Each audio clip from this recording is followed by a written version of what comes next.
একদল মানুষ আপনার আমার নবীকে জিজ্ঞাসা করলো ইউসুফের জীবনী সম্পর্কে। ইউসুফের জীবনী আল্লাহ বর্ণনা করতেছেন। ইউসুফের জীবনীটা, জীবনে কি ঘটনা ঘটলো, কি কাহিনী ঘটলো, এই কাহিনীটা ঘটার পরে অন্যান্যরা ইতিহাস লিখেছে, কিন্তু আল্লাহ ঘটার আগেই তো লিখে রাখছেন। লৌহে মাহফুজে আল্লাহর কালাম সুরক্ষিত, লৌহে মাহফুজে আল্লাহর কালাম সুরক্ষিত আছে। দুনিয়াতে যা ঘটবে সেখানে তা লিখবে নাকি ওইখানে যা লেখা আছে দুনিয়াতে তা ঘটবে? ইতিহাসের অবস্থা হলো এমন, দুনিয়াতে যা ঘটে তা লেখা হয়, এটার নাম ইতিহাস। আর কুরআনুল কারীম মুবিন এমন বর্ণনা দেয় যেটা লেখা আছে সেটা ঘটে। সুবহানাল্লাহ। আল্লাহ রাব্বুল আলামিন বুঝায় দিলেন, দোস্ত আপনি এই মক্কাবাসীকে আগেই জানায় দেন, বিভিন্ন ইতিহাস তোমরা এক একজনের কাছ থেকে এক এক রকম শুনিয়াছ। কওমে বনী ইসরাঈল সিরিয়ার বাসিন্দা হয়ে এই মিশরে কেমনে আসলো, এই ইতিহাস এক একজন তোমাদেরকে এক এক ভাবে শোনাইছে। কিন্তু আমি লৌহে মাহফুজ থেকে এমন কালাম নাজিল করলাম, ইউসুফের ঘটনা ঘটিয়াছে পরে, আর আমি আল্লাহ লিখিয়া রাখছি আগে। এখানে কোন সন্দেহ শুবা নাই। আল্লাহ পাক রব্বুল আলামিন বলেন, ইন্না আনজালনাহু কুরআনান আরাবিয়্যান লাআল্লাকুম তাআকিলুন। ও দোস্ত আমার, এই কোরআনকে আমি আরবি ভাষায় নাজিল করলাম, কোরআন রূপে এই ঘটনাকে কোরআন বানাইয়া আরবি ভাষায় নাজিল করলাম, যাতে তোমরা সবাই বুঝতে পারো, সবাই বুঝতে পারো। এই কথাটা আল্লাহ কেন বললেন? কারণ হলো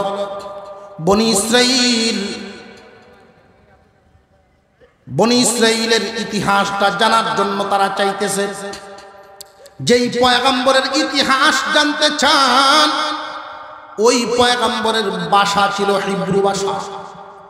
আল্লাহ রাব্বুল আলামিন যদি ওই পয়গম্বরের ভাষায় তার ইতিহাসটা নাজিল করেন, মক্কার মানুষ হিব্রু ভাষা বুঝবে না। আল্লাহ রাব্বুল আলামিন বুঝায় দিলেন, দোস্ত আমার এই কথাটাও জানায় দেন, আমি এদের উপরে ইহসান করলাম, দয়া করলাম। হিব্রু ভাষার ঘটনা কুরআনে আরবি ভাষায় নাজিল করলাম, যাতে ওরা বুঝতে পারে, নিজেরা পড়বে আর বুঝতে পারবে। যদি হিব্রু ভাষায় নাজিল করতাম ওরা বুঝতো না, আরবি ভাষায় নাজিল করলাম যেন আরববাসীরা বুঝে। নাহনু নাকুসসু আলাইকা ইন্না আনজালনাহু কুরআনান আরাবিয়্যান লাআল্লাকুম তাআকিলুন। নাহনু নাকুসসু আলাইকা আহসানাল কসসি বিমা আওহাইনা ইলাইকা হাযাল কুরআন ওয়া ইন কুনতা মিন ক্বাবলিহি লামিনাল গাফিলিন। নাহনু নাকুসসু, আমি বর্ণনা করলাম, আলাইকা আপনার কাছে, আহসানাল কাসাস, উত্তম ঘটনা, সুন্দর ঘটনা। এই ঘটনাকে আল্লাহ উত্তম সুন্দর ঘটনা বললেন কেন? মুফাসসিরিনে কেরাম বলেন, এই ঘটনাকে আল্লাহ উত্তম এবং সুন্দর ঘটনা বলার কারণ হলো, কোনো একজন মানুষ যদি মনে করেন আমি সঠিক একজন রাজনীতিবিদ হইবার চাই, উনিও এই ঘটনার থেকে শিক্ষা নিতে পারবেন। কোন সুবহানাল্লাহ। কোনো একজন পিতা যদি মনে করেন আমি একজন আদর্শবান পিতা হতে চাই, উনিও এই ঘটনার থেকে শিক্ষা হাসিল করতে পারবেন। কোনো একজন যুবক যদি মনে করেন আমি একজন চরিত্রবান পরিষ্কার পরিচ্ছন্ন যুবক হতে চাই, উনিও শিক্ষা নিতে পারবেন। কোনো একজন নারী যদি চান আমি একজন সতী সাবিত্রী নারী হতে চাই, উনিও শিক্ষা নিতে পারবেন। মানব জীবনের সর্বাধিক আলোচনা মহান আল্লাহ এই ঘটনার মধ্যে তুলে ধরেছেন। ওয়া ইন কুনতা মিন ক্বাবলিহি লামিনাল গাফিলিন। আল্লাহ বলেন, দোস্ত এই ঘটনাটা আপনার কাছে বর্ণনা করার আগে আপনিও ছিলেন এমনই। তারা ছিল যেমন, তারা যেমন জানে না, আসল জানে না, আপনিও জানেন না। এই কথাটা বলার কারণ কি? কারণ হলো একদল মানুষ আছে এমন, তাদের ঈমান খুব দুর্বল। হঠাৎ কোনো বিষয় বা কোনো বিষয় দেখলে বা কোনো কিছু শুনলে ক্রস করে ফেলে, মাপকাঠিটা ক্রস করে ফেলে। কারে কি মনে করতে থাকে, ঈমানের মাপকাঠিটা ক্রস করে ফেলে। উদাহরণস্বরূপ, একজন মানুষ আমাদের সবার সামনে যদি ফু দিয়ে একজন রুগী ভালো করে ফেলে, দেখবেন আমার ওয়াজ তো সব ওই দিকে দৌড় শুরু করবো। ঠিক না? ঠিক বুঝতেছেন নি আপনারা? গাঞ্জা খায় না কি খায় এটা দেখতে পারেন। হুজুর সাল্লাল্লাহু আলাইহি ওয়াসাল্লাম আল্লাহর নবী, শ্রেষ্ঠ নবী, শেষ নবী। ওনার মর্যাদার একটা মাপকাঠি আছে না নাই? আর একটু জোরে করে, আল্লাহর মর্যাদার একটা মাপকাঠি আছে, আপনার আমার নবীর মর্যাদার মাপকাঠি আছে। কিন্তু আমাদের এই দেশে, আপনাদের এই এলাকায় রোগ আছে কিনা জানি না, তবে আমার এটা ঈমানের সাথে সম্পৃক্ত কথা, এই জন্য বলতে হয়। আল্লাহ বলেন, এই ঘটনা আমি বর্ণনা করার আগে আপনিও ছিলেন গাফেল, অনবহিত। তারা যেমন জানেন আপনিও জানেন না। একদল মানুষ আপনার আমার নবীকে আলিমুল গায়ব মনে করে। আলিমুল গায়ব বুঝেন? গায়বের খবর জানেন তো একমাত্র আল্লাহ। স্রষ্টা আর সৃষ্টির মধ্যে একটা বেশকম থাকা চাই। স্রষ্টা আর সৃষ্টির মধ্যে বেশকম থাকা চাই। আপনার আমার নবীর মর্যাদা সকল সৃষ্টির উপরে, সকল সৃষ্টির উপরে, কিন্তু স্রষ্টার নিচে, স্রষ্টার নিচে। নবীকে সম্মান দিবেন, সর্বোচ্চ সম্মান দিবেন, তবে সৃষ্টির উপরে, স্রষ্টার কাছে যাওয়া যাবে। কথা বুঝে আসতেছে আপনাদের? বিবিরে আদর করবেন, ভালো কথা, লক্ষ্মী সোনা সান যা ইচ্ছা ডাকতে থাকেন, এই জন্য আম্মা ডাক গেলেন যাব। কথা বুঝেন নাই? আম্মা ডাক গেলেন জীবনে, আম্মা ডাক যাইব, এটা আদরের ক্রস হয়ে যাবে। কিছু কিছু বিষয় অনেক সময় আমরা আবেগের ছুটে এই কাজগুলো করে ফেলি। আল্লাহ বলেন, দোস্ত আপনি এই কথাটা জানাই দেন, আমি আল্লাহ যা বলি আপনারা তা জানেন। অর্থাৎ আলিমুল গায়ব যারা মনে করে, এদের জন্য এই কথাটা জানায় রাখা দরকার। আল্লাহ যা জানান নবীগণ তা জানেন। আল্লাহ যা জানান নবীগণ তা জানেন। আল্লাহ যা জানান না কে হই তা জানে না। নবীগণ কেন কে হই তা জানে না। আলিমুল গায়ব হওয়ার সিফত একমাত্র আল্লাহ। অনেকেই আল্লাহর রাসূলকে হাজির নাজির মনে করে, এটাও ভুল, আকীদায় সমস্যা। হাজির এবং নাজির হওয়ার যোগ্যতা একমাত্র স্রষ্টা। স্রষ্টার কিছু সিফত থাকবে যেটা সৃষ্টিতে আসবে না। সৃষ্টি আর স্রষ্টার মধ্যে বেশ কম আছে না নাই? এই তারতম্যটা যখন ভুলে যায় মানুষ, তখন এই ঈমানে ঘাটতি হয়ে যায়। এবার আসেন, আমাদের ঘটনা বর্ণনা শুরু হয়ে গেল। আল্লাহ তাআলা প্রথমেই বলেন, إذ قال يوسف لأبيه يا أبت إني رأيت 11 كوكبا والشمس والقمر رأيتهم لي ساجدين। স্মরণ করো ওই দিনের কথা, যেই দিন ইউসুফ তার আব্বা ইয়াকুবকে বলতেছিল। ইউসুফ আলাইহিস সালাম আল্লাহর একজন নবী, ইয়াকুব আলাইহিস সালাম তিনিও আল্লাহ পাকের একজন নবী। তারা সম্পর্কে পিতা এবং পুত্র, বাপ পুত একসাথে ঘুমাইতেন, এক রুমে থাকতেন। ইয়াকুব আলাইহিস সালামের ছেলে সন্তানই ছিলেন 12 জন। দুই পক্ষ দুই বিবির থেকে 12 জন ছেলে সন্তান, এক বিবির 2 জন আর এক বিবির 10 জন।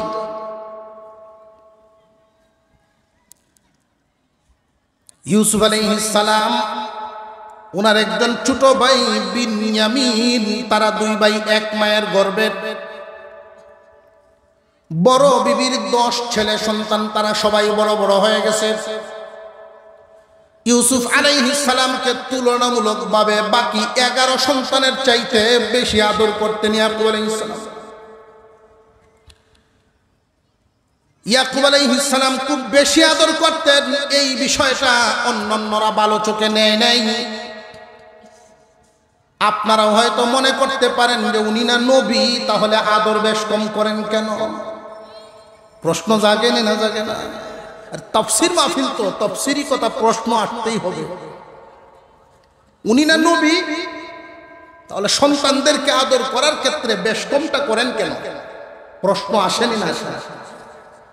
ভাই, দুনিয়ার সম্পদ বন্টনের ক্ষেত্রে সমতা রক্ষা করা সম্ভব, কিন্তু আদর বন্টনের ক্ষেত্রে সমতা রক্ষা করা সম্ভব না। কেন নয়? আদরটা বাহির হয় অন্তর থেকে। একটা উদাহরণ দিলে সহজে বুঝবে। কোন এক বাবার 4 ছেলে, 4 জনের মধ্যে 3টার চালচলন একরকম, আরেকটার চালচলন আরেক রকম। আরেক রকম কেমন? বাবা যখন ঘুমাইতে যায়, তেলের বোতলটা হাতে করে নিয়ে বাবার মাথায় তেল লাগায় ঘুম পাড়ায়, বাবার হাত পায়ে টিপে দিয়ে বাবারে ঘুম পাড়ায়।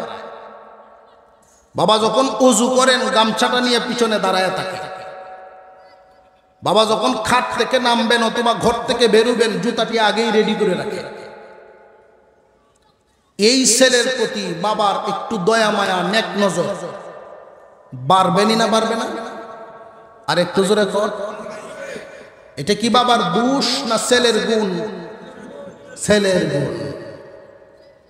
ইয়াকুব আলাইহিস সালাম ইউসুফ আলাইহিস সালামকে যে আদর বেশি করতেন, এটা ইয়াকুব নবীর দোষ নয়, ইউসুফ নবীর গুণে। ইউসুফ আলাইহিস সালামের গুণে। তার চাল চলন 11 জনের সাথে মিল নাই। তার কথার ঢঙ্গি একরকম, হাঁটার ঢঙ্গি একরকম, আদব কায়দায় আর একরকম, তার প্রতি নেক নজর দেয় আর একরকম। আল্লাহর ওলিগণের একটা নজর থাকে, নবীগণের নজরের পাওয়ার তো আরো বেশি। উনি নবুয়তি নজর দিয়ে একদিন লক্ষ্য করে দেখলেন শিশু ইউসুফের কপালে নূর চমকাইতেছে। ইয়াকুব আলাইহিস সালাম ইউসুফকে বেশি বেশি আদর করতেন। মুফাসসিরিনে কেরাম তাফসীরের কিতাবের মধ্যে কারণ অনেকগুলো উল্লেখ করেছেন, সবগুলো বলার বর্ণনা দেওয়ার মতো সময় নাই। 1-2টা বলি।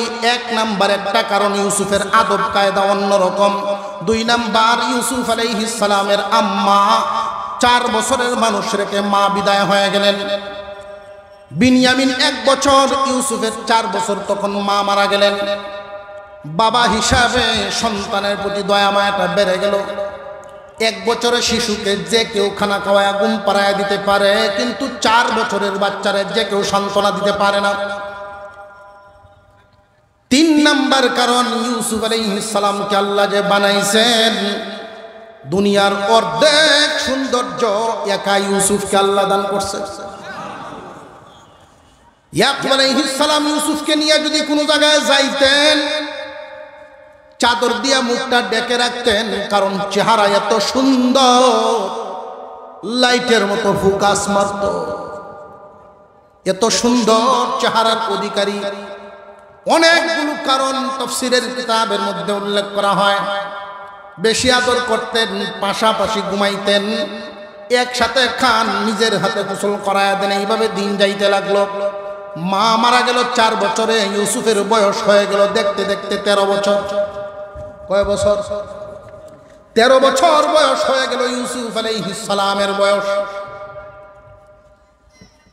অন্যান্য ভাই যারা, তাদের চোখে এই দৃশ্যটা কিন্তু ভালো লাগে না। হঠাৎ একদিন ঘুম থেকে উঠেই তিনি বলা শুরু করে দিলেন, আব্বা আমি আজকে স্বপ্নে দেখেছি আসমানের 11টা তারকা, চাঁদ এবং সূর্য আমি ইউসুফকে সেজদা দেয়। إذ قال يوسف لأبيه يا أبت إني رأيت